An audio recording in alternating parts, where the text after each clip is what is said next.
Nous allons maintenant travailler sur la structure de notre page web. Donc, il est important de comprendre que la structure d'une page web de Google Sites, c'est une succession de blocs qui va de haut vers le bas.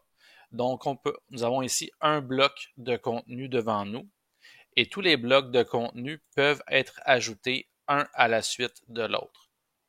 Il est important de comprendre que la structure de la page web de Google Sites peut aller à l'infini vers le bas, à l'image d'une page Excel, sauf qu'il est impossible d'agrandir latéralement vers la droite ou vers la gauche une page web de Google Sites.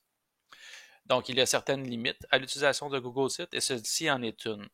Donc, Google Sites fait ça de cette façon-là pour faciliter l'écriture du code HTML qui se trouve derrière cette page-là et aussi pour permettre que les utilisateurs de téléphones cellulaires ou de tablettes puissent avoir une interface qui est intéressante lorsqu'ils le consultent sur d'autres médiums de ce type-là.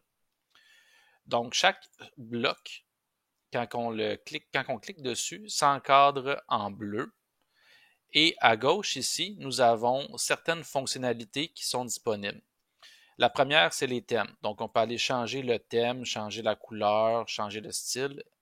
Vous pourrez vous regarder qu'est-ce qui s'y trouve en fonction du thème choisi qui est maître de la page.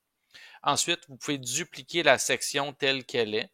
C'est assez intéressant pour pouvoir continuer à écrire et garder la même mise en page. Vous pouvez supprimer les blocs, donc ça c'est la poubelle. Et vous pouvez aussi glisser et déplacer des blocs un en dessous de l'autre et les réorganiser.